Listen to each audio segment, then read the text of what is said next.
Yeah, let's go, yeah. Okay. Thank you. Welcome, everyone. My name is Connor Tidd, and I'm one of the co-founders and the CEO here at Just Vertical.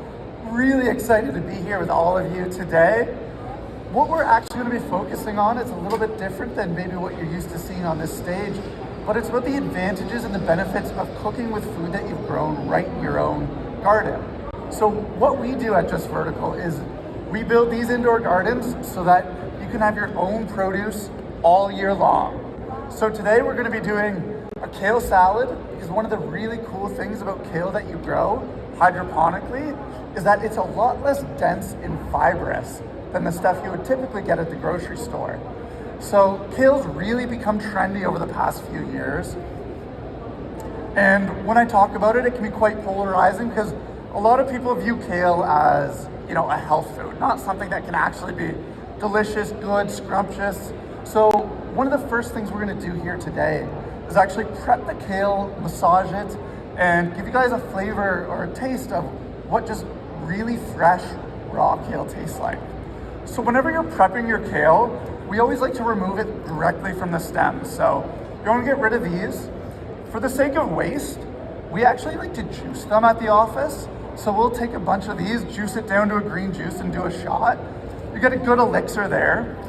But what you want to do with the leaves, once you've taken them off the stems, you just put them into the bowl here.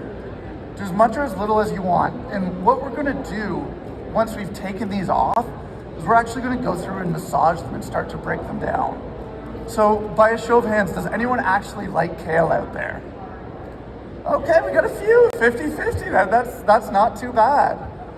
So you heard me saying it's more fibrous.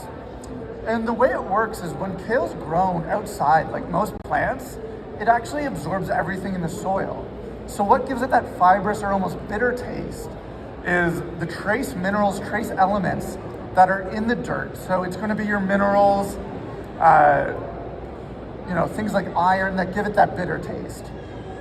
So one of the cool things is that we can do when you're growing your own produce is you can control exactly what is going into your garden or into your food so that you know exactly what you're going to be eating. And that's a big selling point for a lot of people. Does anyone out there have their own backyard garden or their own balcony garden? Yeah?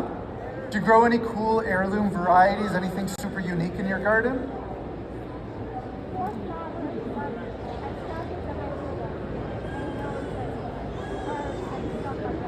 Okay, yeah, so the heirloom tomatoes is one I hear quite commonly.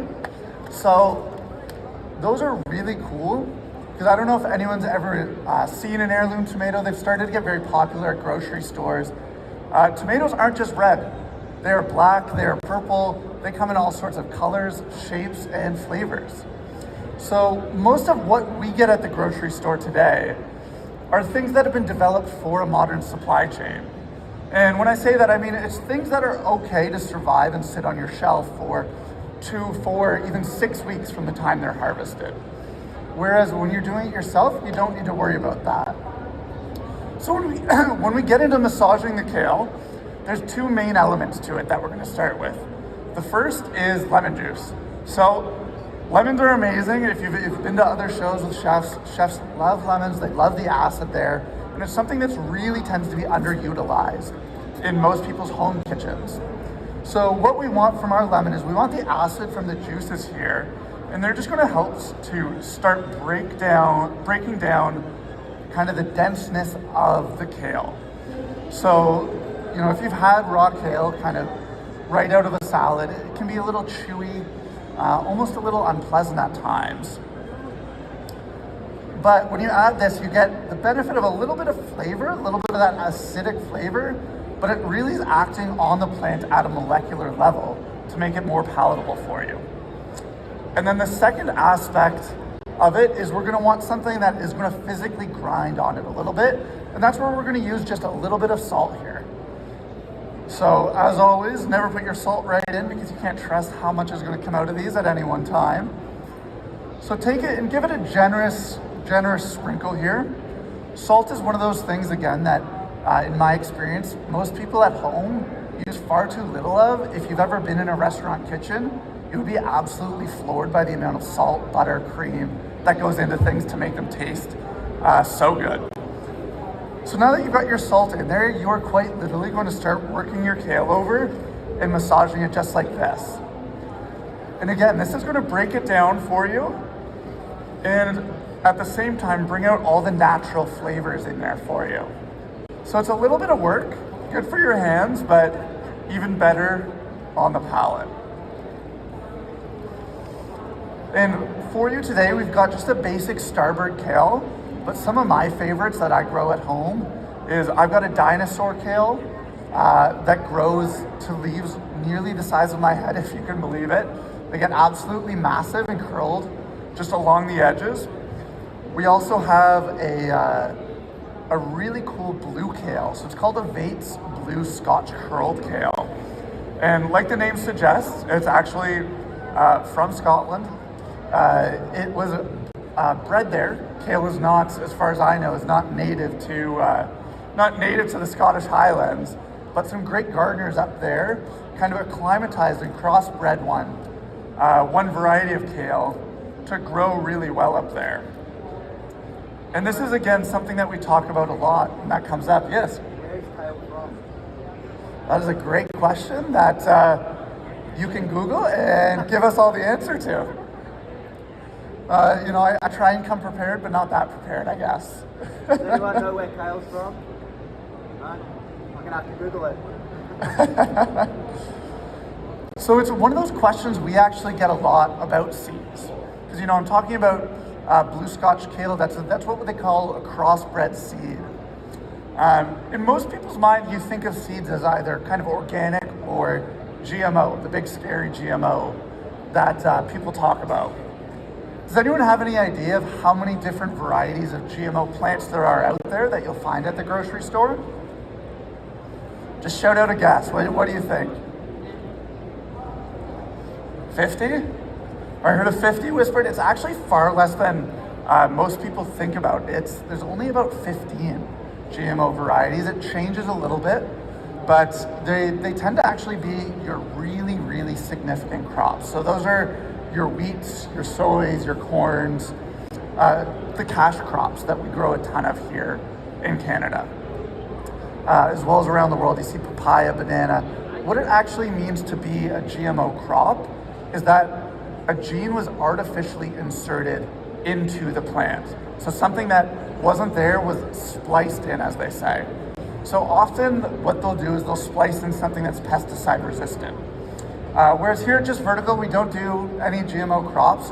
All of our seeds are either naturally bred, like the Vates Blue Scotch Curled Kale, where they'll actually breed generations and generations and generations of it over and over and select for the genes that they want. Or what they'll do is they'll intentionally put two things beside each other and hope that the seeds naturally cross-pollinate. So I'd like to give you guys a taste of what this tastes like compared to typical kale. So I don't know if we're okay with people just picking it off here, or we want to give scoops. You want to maybe slice it up? Sure, there's not too many of them.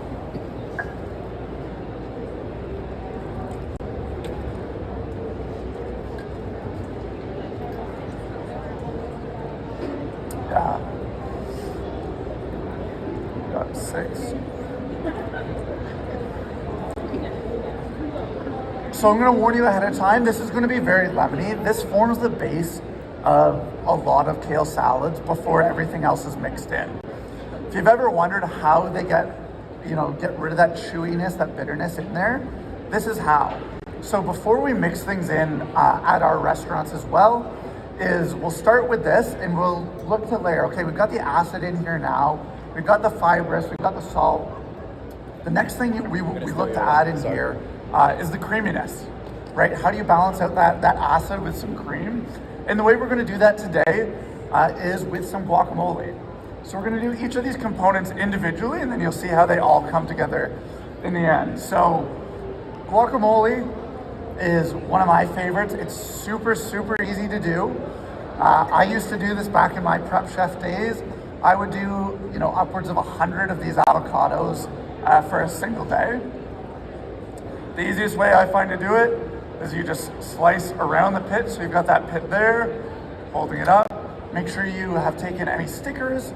Take the knob off the top there. You give it a twist and you reveal the pit, and that's exactly what we're looking for. That's a great color, great pit size in there. I don't know if anyone's ever been super disappointed where you get a massive avocado, you open it up and it's just all pit in there. Yeah, a few nods. That is the absolute worst feeling when you're incredibly excited about them. And then away they go. That one's a little closer, can be a little misleading on the shelf. But still, we're getting a good color out of this. Does anyone have secret recipes for their guacamole? It always is a little contentious what people are putting in. Some people are big hot sauce and they're guacamole fans. Yeah.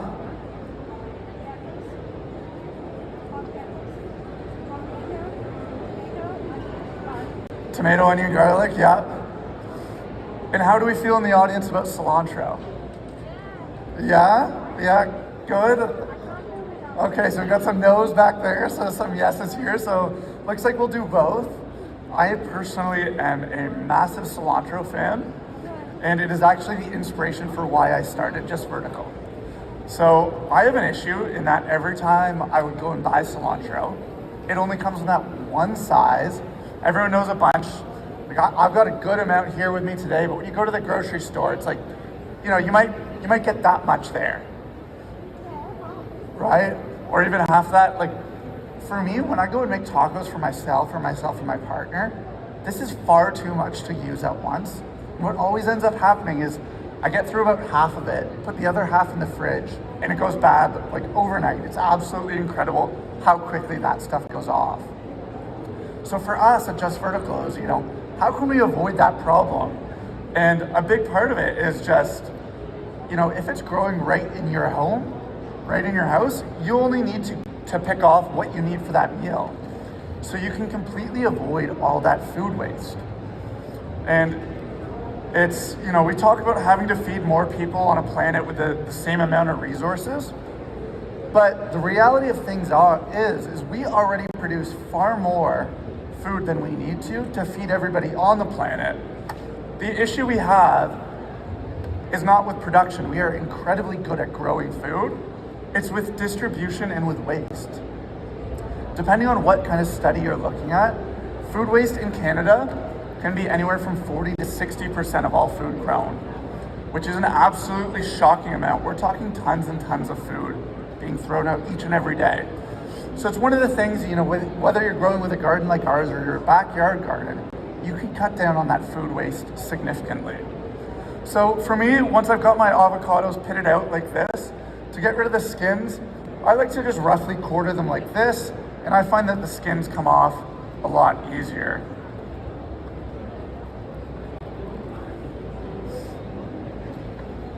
So I'm gonna select for our best, because I don't like the feeling of, two of these that are in here. So actually, these guys feel like they're not quite right yet. So take them out. You can put those in the fridge for later. They will oxidize if you've ever put avocado like this in the fridge. They will oxidize, go brown, but honestly, I don't mind it. Once it goes into your guacamole, who's gonna notice? I'd rather use it than waste it there. So what we're gonna do in our guac today is we'll do a pretty simple one. We're gonna do avocado, lemon, salt, pepper, onion, and we'll do one with cilantro and one without for the cilantro haters out there. I'm sure you guys have heard this before, but I only found out recently, a lot of the people who don't like cilantro, they're not actually tasting the same thing we're tasting when we taste cilantro. For a lot of people, what they're actually tasting is they get a soap flavor with cilantro. It's that some people, just the way that they're built genetically, is cilantro tastes like dish soap to some people. Which, when I heard that, I had a little more sympathy for people who hate my favorite herb. But up until then, I had a vendetta where I would be like, no, you just have to try it. You have to try it. And I now honestly regret the amount of people that I force-fed cilantro to. over the years. So with this guacamole, I prefer to do a red or a purple onion that you see over here. I like the color. I like, it's almost like a little bit of spice, a little bit of heat to it. Some people are more the white onion or a sweet onion. But for me, I like a little kick there.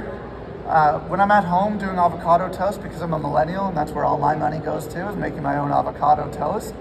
My secret weapon is everything but the bagel seasoning. If you've ever been to Tim Hortons, that kind of mix of spices on there, absolutely love it on avocado toast. Only problem is it's an absolute pain to get here in Canada. I end up going to the States and coming back with bottles and bottles and bottles of it. But if you can get your hands on it, it is great. Oh, it's at Costco now. Okay, so they're making moves. That is exactly where I am going after this. So I'm gonna get a little bit of the lemon juice out of this one, make sure I'm using all of it. Get the other half here, because of course, we don't wanna create any food waste. And again, this is something that some people have very strong opinions on, lemon versus lime in your guacamole. Honestly, either one works for me. I'm not too picky. And because we're gonna get that acid from the kale, we don't need to put too much in there. So I'm not gonna douse it. Next, we're gonna do our onion. For me, I always take the top off there, give it a slice down the side, and just peel that outer layer off like that. Again, this is a source of dispute in our household. I don't know if anyone's got a household where both partners cook, but my partner loves to chop up half an onion and puts it back in the fridge with the skin still on it. And then you get those little flakes of skin everywhere in your fridge. It has led to some domestics in our house, let me tell you. Mind you, I say if that's the worst we're dealing with, we must be pretty happy. So it's not so bad there.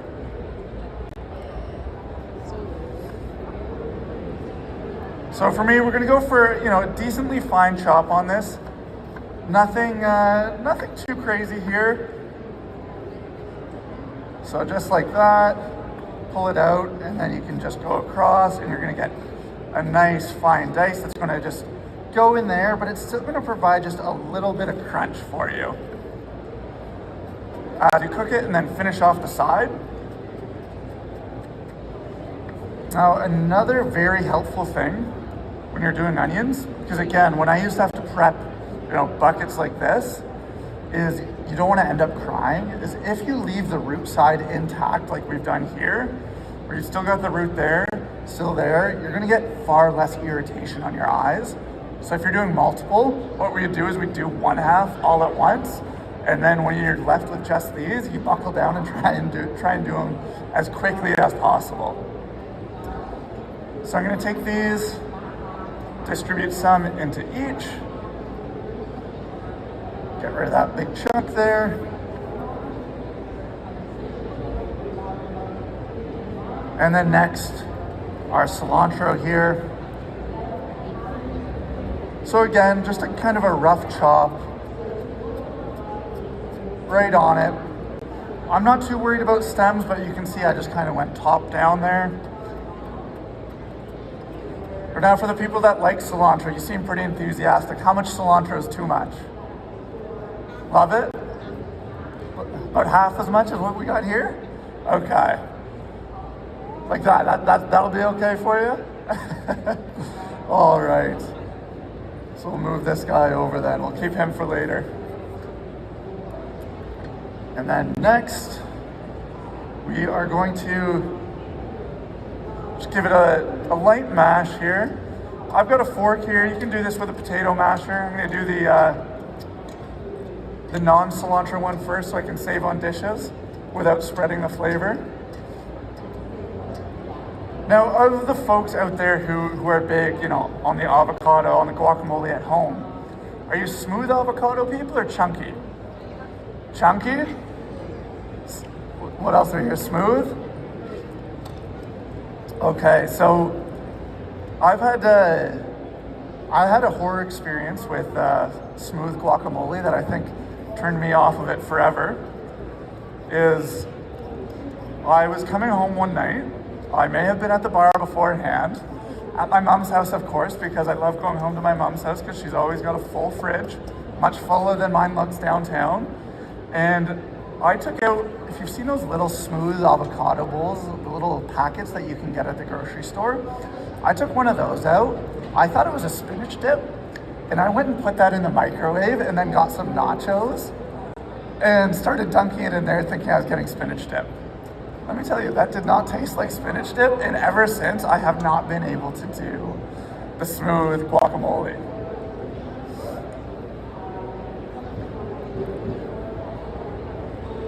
So we're gonna do a little, nice part about wearing a chef's coat is you can just wipe on it. Do a little bit of salt. And we are going to find our pepper, which is over here.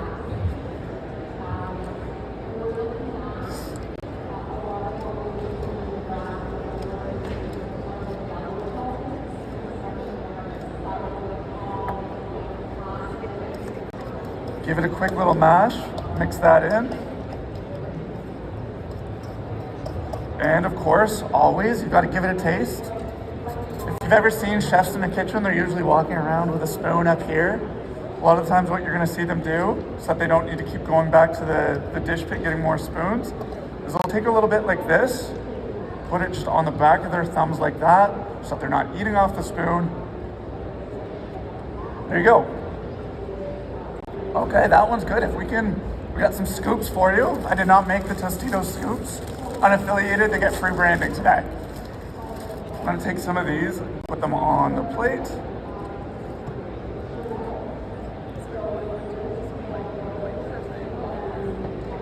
And we will get going on that. And if you guys can, I'm gonna need a little bit, so if you wanna just give like half of it. Yeah.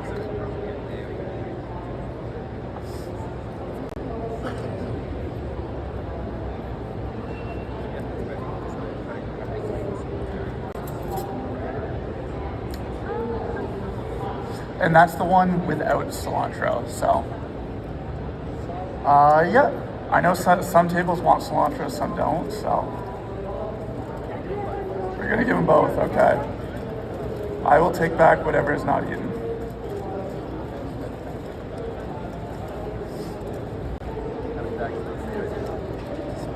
Just the one. And it's nice because the Tostitos, I mean, love all nacho chips, but it's just a little bit of crunch with the creaminess there. So again, this bit's a little hard. Pull it out. I'll use that later. If you can leave me that, because I'll give you this one as well. So again, thinking back to the kale, because this is all going to come together at the end. Is the kale, was that tangy? That acidic part of this dish, and this will be the cream.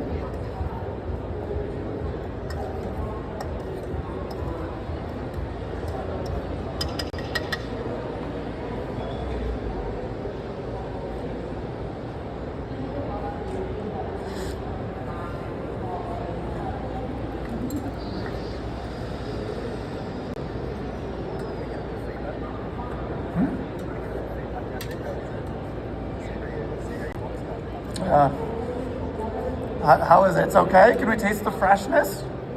We want the cilantro, okay. So taste both and see if you can notice the difference that the fresh cilantro makes. Now this is, literally whipped up in front of you, so the flavors haven't really had a ton of time to set into each other yet. But one of the advantages of the fresh cilantro is if you let that sit for a little bit and then give it a remix, you'll get that flavor much more depth of flavor throughout. So while you guys snack on that, I am just gonna go wash my hands and we can get started on the last and final step before this all comes together.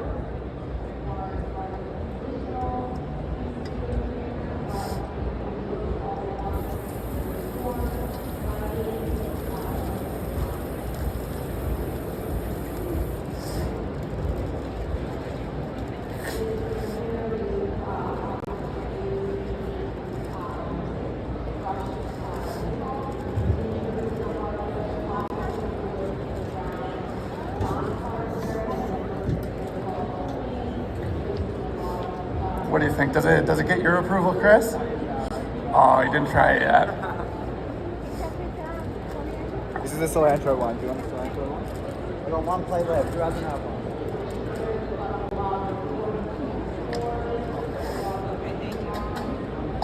We're gonna steal a little bit more of the cilantro one. So our last step here, what we're gonna do is we're gonna do a pico de gallo. So it's pretty simple. You're gonna get tomato, onion, cucumber, salt, pepper, cilantro and non-cilantro, depending on what table you're sitting at there. And again, this is something that I really enjoy prepping a ton of because it can go into anything. From a salad to a sandwich, cold pastas, there are tons and tons of options for these. And one of the little tricks to getting these right is often what you'll find is these get soggy if you're doing them at home and storing them, is you actually want to strain off your tomatoes as you do it. So it's as simple as putting a strainer in there. Chop up your tomatoes like this. Again, we would always do the tops last and your bottoms last because when you're doing a lot of these, your knife slips on the bottom of those if you're not careful, and that is how you can cut a finger off. So I worked in kitchens before, just vertical, to pay my way through school, and I only ever cut my finger one time while cooking, and wouldn't you believe it, it was the first time I auditioned for a sous chef role at a restaurant. Right in the middle of cooking, just out of their books, something simple, it may have even been pico de gallo, I took out half a fingernail.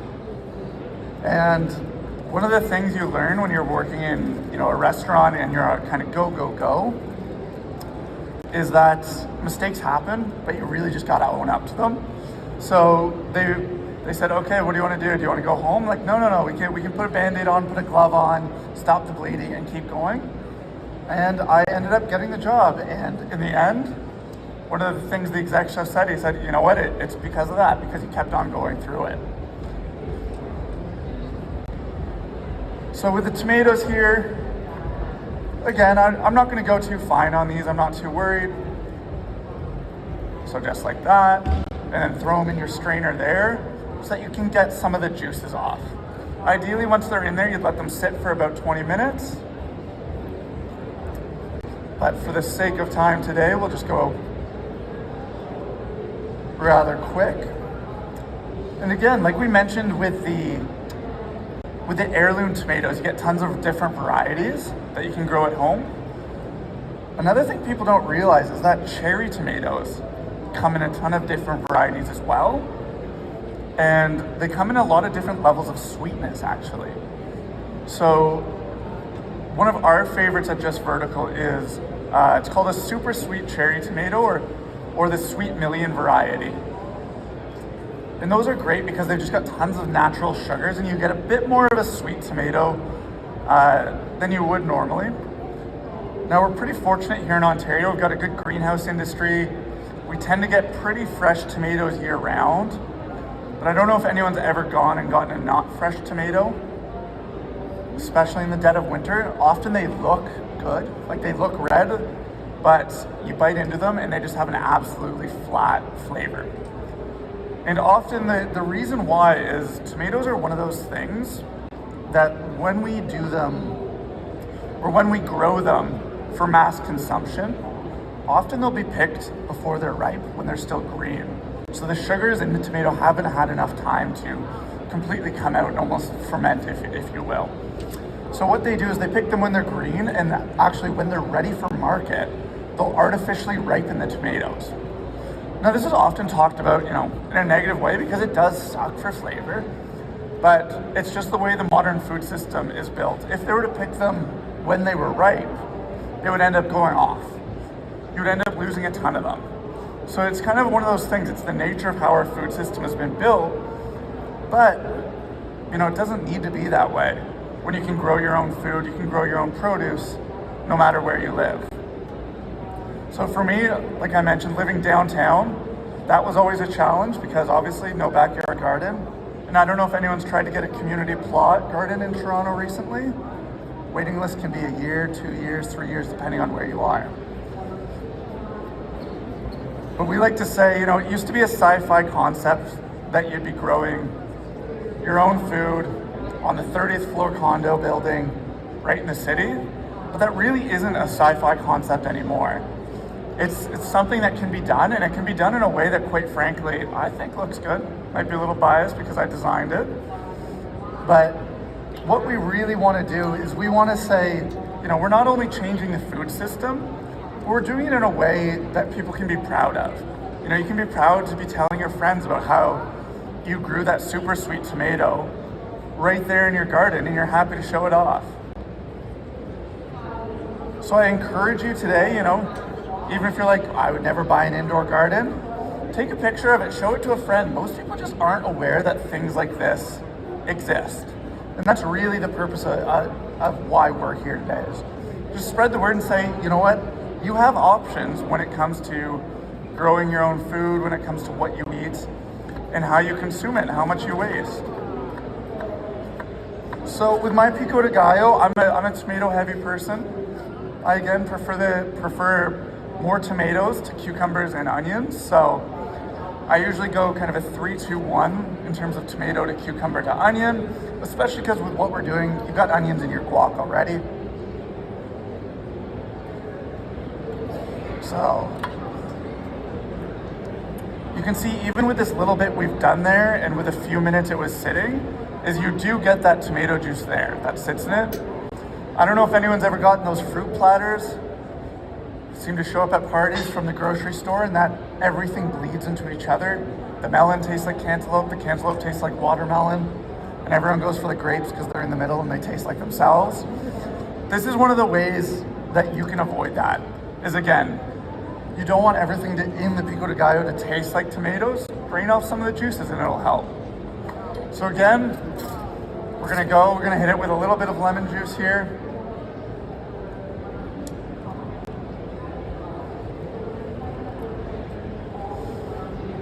And again, the lemon juice and the salt here, it's just gonna help bring out a lot of the natural flavors in here. You'll notice with what we're doing today, like we've got no heavy kind of synthetic sauces or anything like that. We're really trying to let the natural flavors shine with this. And again, of course, salt and pepper.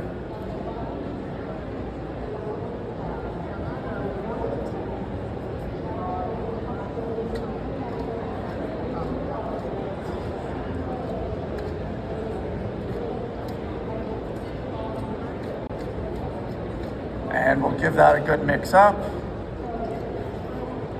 And this is great because you get all the vibrant colors and flavors in there. So you get the red from the tomato, nice green from the cucumber, and the purple from the onion. And one of the things that you'll notice as all of these come together is what we're gonna do is these colors will all actually balance out so that visually, once you have the green from the kale in there, it'll balance out with the red of the tomato and the green and purple added in from the guacamole. You get a nice balanced visually dish. Of course, give this a little try here. We're just trying to make sure it's not too acidic, not too salty. And that's at the right ratio there. So what I'm gonna do now is we're gonna start bringing this all together. So I will portion off a section of this and mix in our remaining cilantro. And we'll do a cilantro version and a non-cilantro version as we bring this all together. So, if you guys wouldn't mind setting up the plates with the Tostito chips there, and what we'll do is we'll try and stack this in there as we go. No, to use it all? Okay, well, some people are gonna be, you might be eating with your fingers a little bit here. we got forks, that's okay. So again, we're gonna prep off that same kale salad we had at the start. Again, super easy to do. This is a really small time commitment and really improves the flavor of any kale salad in terms of the texture, the flavor. And the other big thing is it really helps make it palatable for kids. If you're struggling to get your kids to eat their greens, I struggle to get adults eating kale. This really helps because most of the objections people have to it. No, I'll mix it together for you. One of the big objections you get is that, people don't like that kind of bitter, that bitter metallic taste, as well as how dense it is in your mouth. So just by doing a little bit of prep work like this, you can avoid a ton of that. And I really love kale when you let it shine naturally and let it come through.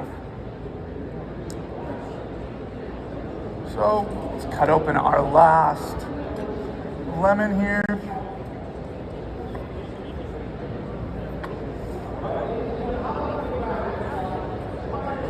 Get a little more of that lemony flavor.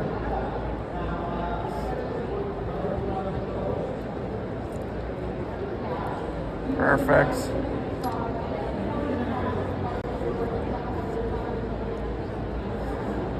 One of the other questions we often get is, what can't you grow? And we like to say pretty much anything that's not a potato and not a tree is fair game. So when we talk about kind of the future of food and what does the future of food systems look like, how do we build resilient food systems? A lot of it comes down to there's no silver bullet solution. There's no one size fits all. I'm not, here today to tell you that vertical farms are going to take over the world and there'll be no more farms.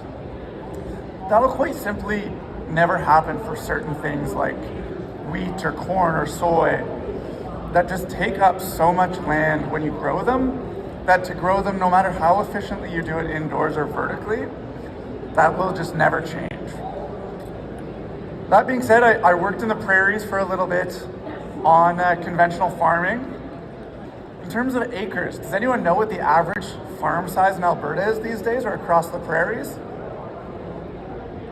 Give it a guess, shout out some answers. How big do you think the average Canadian farm in the prairies is these days? 30, we got a 30, I think I heard a 500 out there. 25 here. The average farm size in the Canadian prairies is a little over 1,000 acres now. So they are absolutely massive. And what you end up seeing is that these things have also become incredibly autonomous. I was floored when I was working there. You will get an AI-driven John Deere tractor. These are self-driving John Deere combines that are 80 feet wide across the back that will do a ridiculous amount of work, and the farmer is not even in there. And the reason they're able to do that is obviously there's not too much risk of a collision in a field. But the other thing with it is that fields now are mapped. They fly drones over farm fields out in the prairies and map down to each square meter so that these tractors know exactly where to go to get what. So here you can see we've mixed in the pico de gallo, we've mixed in the avocado, and we've mixed in the kale if you want to distribute that. And it's a little weird because most people don't think of putting guacamole into a salad dish. But you are perfectly within your rights to do so. There are no rules in the kitchen about what can or can't be done. And it just takes a little bit of experimentation. And, it's a lot of experimentation, and it comes back down to kind of just the core elements of how do you balance your acid with your salts, with your fats that you're getting out of the avocados, and then often with your heat. Another thing that often gets added in there as well is a little bit of sweetness. So I didn't do it today, but if anyone does want to try it with some sweetness, we've got organic dried cranberries up here as well. We like to add typically cranberries, seeds, and nuts to these as well. So you just get a delicious, delicious crunch in there to complement the rest of the dish.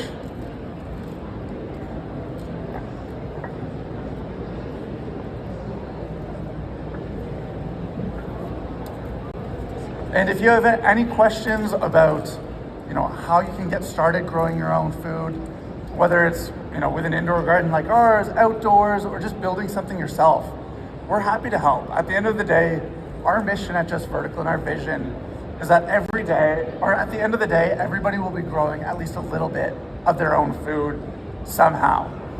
We see indoor gardening, indoor growing as being the next microwave, where everyone will have it to some degree, you know, different tastes for everybody, different setups for everybody. But our mission is, how do we get there, and how do we start to avoid a lot of that food waste that, you know, we talked about with things like cilantro and all those herbs that go to waste every day across Canada. So that is the one without cilantro coming around now. We've got the cilantro one coming up soon.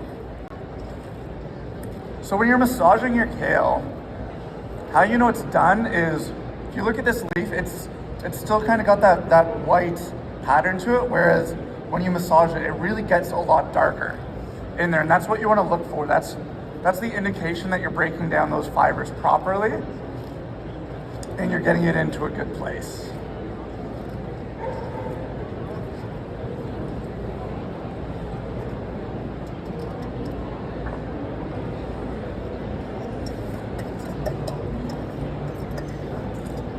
Now this one's gonna have a little less guacamole. I think the cilantro people were pretty hungry, I guess, the first time around. But again, we'll just give it a good mix up. And if you're doing this at home, I'm a big meal prep person. It's really easy to prep these all separately and just throw it together. If you're storing guacamole, it's great if you can just put something just on the top so that it doesn't oxidize, it doesn't get that browning. On the top, you know, a little piece of, I've got reusable beeswax papers at home that are great for it. If you don't, just a little bit of saran wrap on the top as it goes into the fridge will really help avoid that browning. Go. Okay. Yeah, you can, it's a salad now. People are just walking. If you don't want it. Okay, thank you.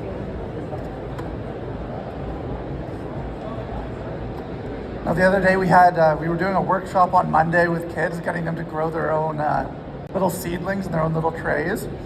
You know, it was great. You know, as they were going out, we made them promise to us and to their parents that whatever they grew in there, they were going to eat at home. And they were very genuine. They swore that they were going to do it. So I'm waiting on those emails in, 2-3 weeks once they've grown all their little kales and Swiss chards. See if these kids really do follow through on it or not.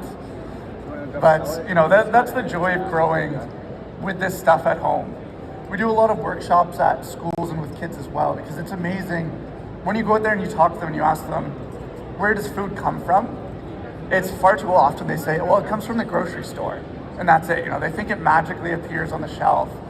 So one of the cool things about growing at home again is that it's a great educational tool for those kids where they can actually see the food grown and find out actually where it comes from in the lifestyle of the plant. Yeah, good. We got a thumbs up on the salad. Yeah, we got some thumbs up back there. Okay, it's not as exciting as the tacos and margaritas we were doing earlier, but it's still good. Okay, that's what I like to hear. That is honestly one of the best reviews you can get for a salad. Is just thumbs up. Perfect. Well, that's it for me. I'll stick around if you guys have any questions.